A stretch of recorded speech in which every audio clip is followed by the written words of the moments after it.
Bagaimana? Terlena dengan cara menghidupkan mata.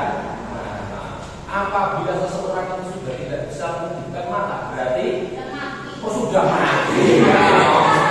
Ya, berarti sudah mati. Nah, selanjutnya ketika dalam berpuasa, ketika kita sakit, kita tidak mampu di bulan Ramadan ya, kita tidak mampu melakukan atau melaksanakan ibadah berpuasa sehari itu karena dalam keadaan sakit. Orang ini baik, bahkan ketika sakit kita dianjurkan minum obat. Boleh nggak kita tidak berpuasa dalam keadaan sakit tersebut? Boleh. Terus kemudian diganti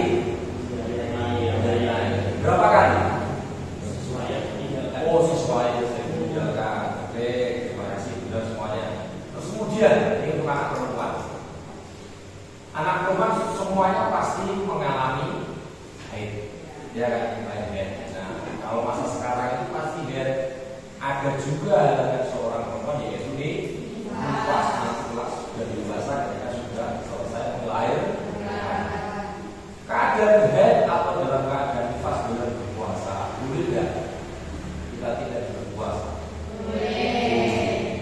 Terus kemudian boleh diganti berapa kali? Oke, terima kasih untuk semuanya. Tepuk tangan dulu. Terima kasih anak-anak. Nah, ini materi hari ini saya akan membagi 4 kelompok dalam satu kelas tersebut. Nah, silakan untuk anak laki-laki dalam satu kelompok ada 3 anak. Silakan dibagi. Yuk kelompoknya mana? Boleh bebas memilih, silakan. Saya diberi kebebasan, silakan memilih kelompok sesuai kelompoknya masing-masing. Itu kelompok 1 angkat tangan, ketua kelompoknya. Satu kelompok 2, silakan angkat tangan. Siapa? Agus, angkat tangan. Ini kelompok pertama Arif. Oke? Kelompok ketiga Zulaika mana? Angkat tangan. Zulaika yang ketiga yaitu Romlah mana? Oke. Terima kasih. Semuanya silakan dibuka buku paketnya halaman 191 sampai 216. Nanti di situ kalian baca dulu, kemudian di situ ada tabel.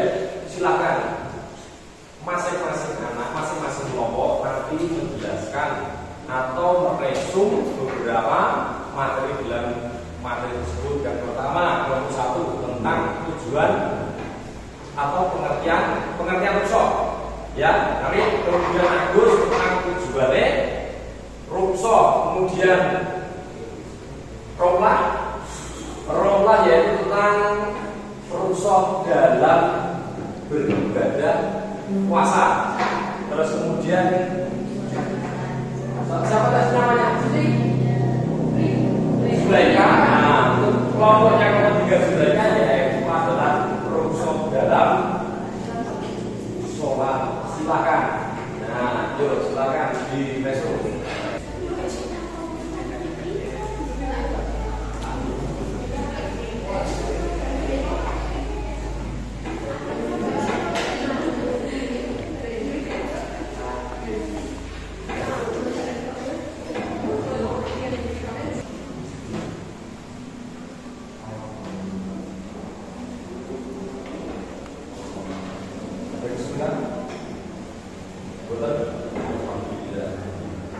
Bisa diskusi, satu kelompok ini bisa berdiskusi.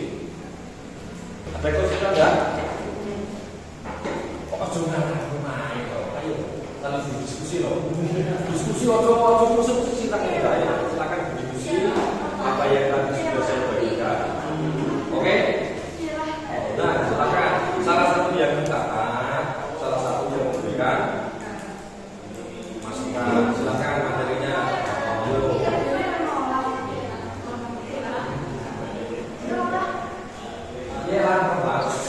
Bisa ada kesulitan romlah atau berbeda romlah bisa berbeda salah satu ini harus pakai berapa rosa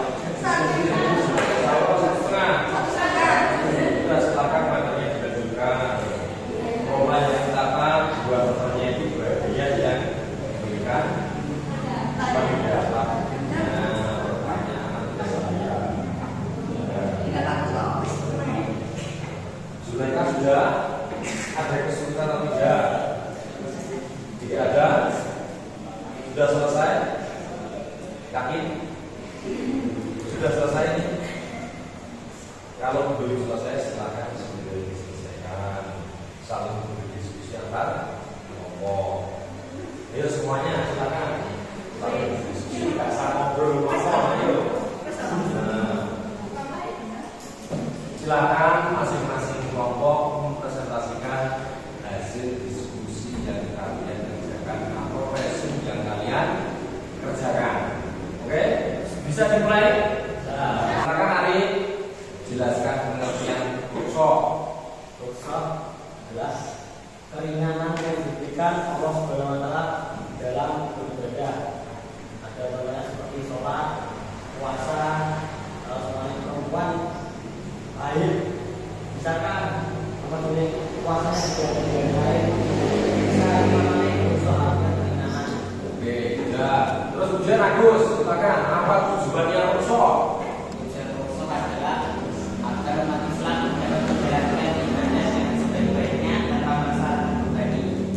Tujuan workshop juga memberikan kemudahan dan menghilangkan kesulitan dalam beribadah bagi umat Islam. Oke, bagus sekali. Terus ujian Zulaika. Apa tadi? Oh, sholat.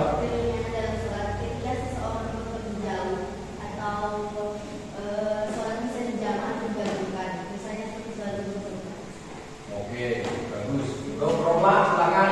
Apa tadi materinya? Rusuh dalam berpuasa, silakan.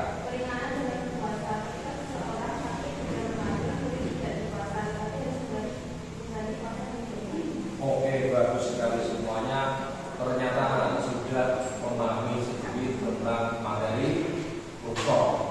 Selanjutnya anak-anak, silakan masing-masing kelompok boleh bertanya ke kelompok yang lain. Silakan, mungkin kelompok satu silakan bertanya ke kelompok siapa?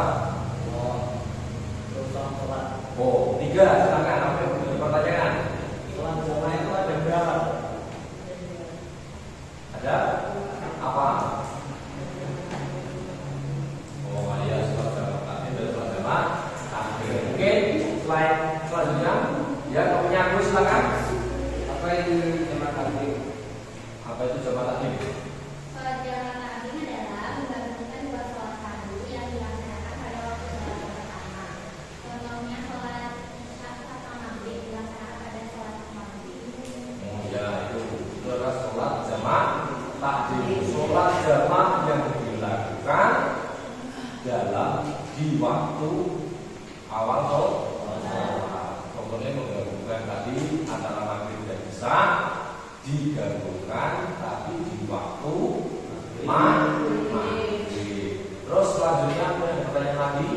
Ada dari Mas Opa itu. Saya mau bertanya tentang jamaah takdim itu apa?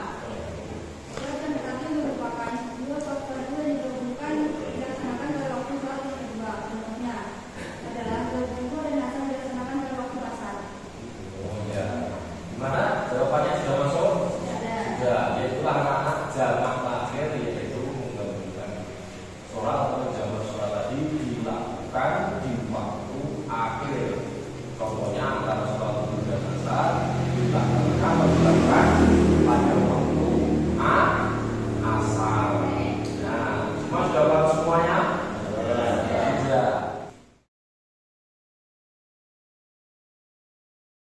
Baiklah anak-anak, hasil presentasi ini tadi sangat memuaskan. Sedikit saya menambahi apa yang perlu saya sampaikan. Yang pertama sudah bagus tentang pengertian workshop. Apa itu pengertian workshop? Yaitu tentang keringanan yang diberikan Allah Subhanahu wa taala tentang beribadah, kemudian tujuannya. Kemudian workshop itu dalam ibadah bisa dilakukan yaitu di dalam sholat maupun di dalam puasa. Karena sholat dan puasa termasuk rukun Islam. Itu adalah materi workshop atau keringanan dalam beribadah. Jadi setiap ibadah itu semua diberikan keringanan, tidak berat. Nah, cukup itu saja yang mungkin bisa saya sampaikan. Semoga semuanya menjadi anak-anak yang soleh dan soleh yang kedua nanti kelak bisa menjadi apabila seorang laki-laki bisa menjadi seorang imam seperti apa yang dicantumkan dalam Quran surat An-Nisa, ar-rijalu qawwamuna 'ala nisa, seorang laki-laki itu adalah imam atau seorang pemimpin, dan seorang perempuan bisa menjadi wanita yang soleh. Amin. Cukup sekian.